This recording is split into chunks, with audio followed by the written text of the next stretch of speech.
Whoops. Welcome back to the video. Today is like every other video. I bought something I don't need, but I wanted it, and that makes it okay. As you guys know, I have a Switch OLED. I play it from time to time. Usually it's the games that brings me back to it. Well, I went on a trip recently and I didn't bring it with me. I wanted to play the Switch. So what did I do?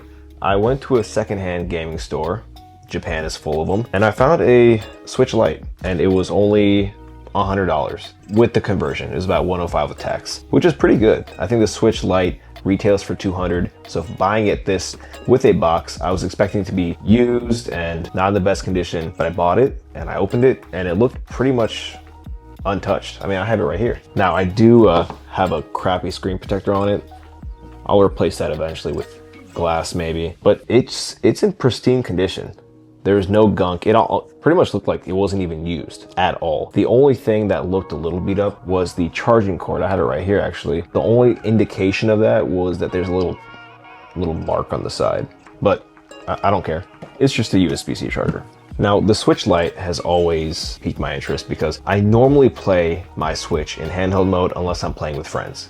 In that case, you dock it, whatever. Not the best thing for that. But I'm not playing with friends that much. I have them, that's not the point. The point is that the Switch Lite always was like a cool secondary console to me. And if I didn't have the OLED for that screen, I would have probably just gotten this. And now I did. I got it in this cool blue color. I don't know if it's blue or indigo or whatever, but it reminds me of the purple GameCube or the indigo Game Boy Advance SP. So it's kind of nostalgic for me, but I think out of all the colors, not the special edition, this is probably the coolest one. It kind of stands out from the other pastel colors. Now there's a few things going through my mind. Hey, it's Japan. Is the Switch region locked? It's not. Whatever hurdles I thought there might be, it was soon resolved by the fact that I Googled it and I figured it out because I'm an adult. You can buy a Switch in Europe. You can buy a Switch in Brazil, where it doesn't matter, and it's going to be the same Switch. The other issue that I saw myself potentially having was, okay, well, I do have a Switch and it's at home.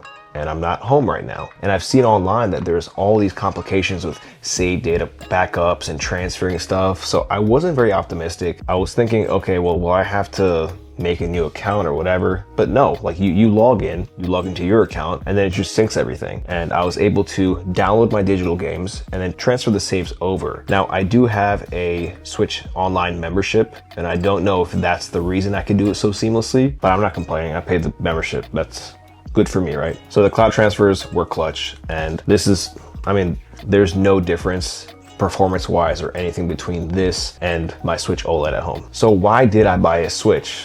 I have one, and also the Switch 2 is coming out pretty soon. Well, it took me a while to actually think of the reason. No, it didn't. I wanted it, so I got it. I'm traveling. When I go home, I have a secondary Switch that I can travel with easier. That being said, the Switch OLED is still pretty compact. It's thin, the battery life is amazing, and I can put it in my backpack with a case, not care, and go. But this is just, you can't beat the size. It's smaller. I even got a case for it right here.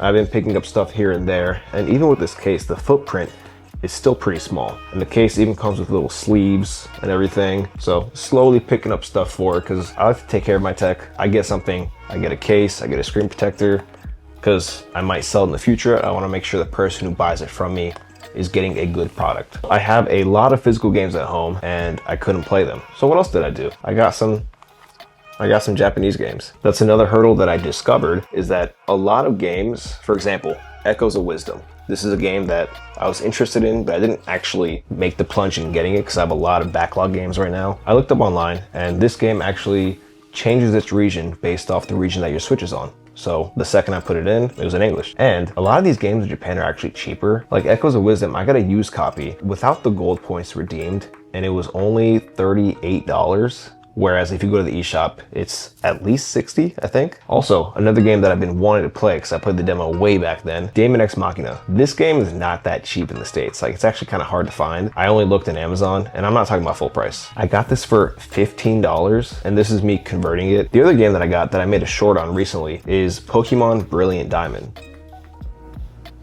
I got this for $4 loose. So no case like the other ones, but also I have storage for it. Not only did I get lucky by finding the Switch for such a good deal, but I'm also being kind of picky with the games that I find. I'm not getting anything full price. I'm looking for deals on games that I actually want to play. And so far I'm doing well. I did mention that the Switch 2 is coming out soon. I hope this year, 2025. With that being said though, the Switch library is vast. There's so many great games to play, and I imagine that everything's gonna drop in price, including the consoles themselves. So if you don't have a Switch or a secondary console, or you wanna just get one as a gift, everything gets easier when the prices drop. So I'm assuming that the prices will drop when the new Switch comes out, and then if you don't have a secondary console or even a Switch, which I think everyone in the world has a Switch by now, it's the time to get one. Some cons about the console, and I don't have many. I just have a few actually.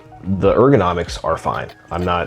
These ergonomics are similar to the ergonomics on the normal Switch. The back is flat, so there's no grips. You could buy a grip for it, but I'm not gonna do that. Kind of defeats the purpose of having a thin device. But the battery life isn't the best. The Switch OLED has an upgraded battery, and it shows. This does not. Although it is a smaller console and the Switch is just an efficient console to begin with, you can probably get about 4 to 5 hours of gameplay depending on the game. If it's a less intensive game, longer time, more intensive game, shorter time. But it's not really a big deal because the battery's not big to begin with. It actually doesn't take that long to charge. So it's a con, but it's not really a con. All the other cons are like stuff you already know. There's no Joy-Cons, so you can't take it out and like play however, but that's also not a con because sometimes with the Switch, I do this with the Joy-Cons because I don't like the feeling that it's loose. This is solid. It's not gonna go anywhere. Of course, you also can't dock it, and that's why it's a good secondary console. Or I guess if you have kids, you get one for each of the kids, and then maybe you get one for the house and they can do their own thing, whatever. The other like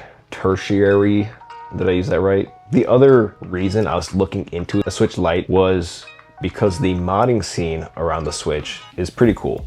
There's this guy on YouTube, Taki Udon, and he actually developed a OLED screen for the Switch Lite. He actually has a bunch of new mods. There's even like an HDMI out mod. There's a whole bunch of stuff. So if you guys are curious about that, check his channel out. But I was like, okay, I don't think I'm gonna do that, but it's cool to have the opportunity down the road.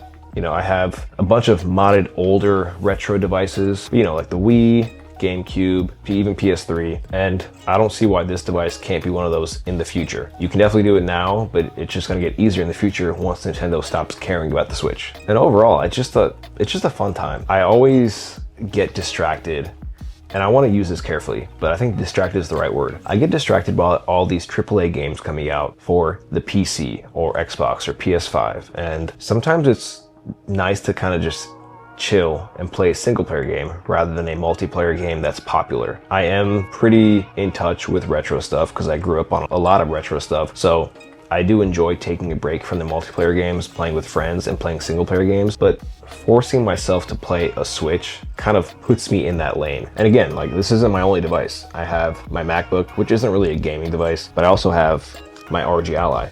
So I can definitely play these games. I have the upgraded battery, so when I want to play something AAA or a newer game, I can play that, but it's kind of nice to just catch up. Like, again, I can't emphasize how light this thing is. It's so small, it's so thin. Look at that size comparison. Like, let's pretend my hands are accurate scales. It's like that, like weight-wise. And after playing for a while, like, I can only hold this up in bed for so long. I don't know what I was saying. Anyway, yeah, Switch Lite 2025. Is it worth it? 100%. You can find deals on anything you look for. So don't give up. Look secondhand. You could luck out and get something for brand new that is, you know, still a good deal, but secondhand stuff is awesome. And because I'm one of the guys who takes care of my tech with the intention to potentially sell in the future, I know there's other people out there who do the same thing. So I don't always discount secondhand tech. I think that there's some good deals out there. I guess that's it. I think this is worth it. It was a good pickup, and it kind of makes me feel better that I didn't spend that much money for something I didn't need to buy in the first place. But I don't know, that's what happens when you're an adult. You do adult stuff. You buy stuff you don't need, but you want. So I'm curious to know what you guys think about the Switch and the Switch Lite, especially with the Switch 2 coming out. Is it still worth it? Do you guys think this was a smart idea or a mistake? Let me know down in the comments. If you liked the video, drop a like. If you want to see more videos in the future, consider subscribing, or don't. It'll be cool if you do, but I can't control you. And I'll see you guys in the next one. Bye.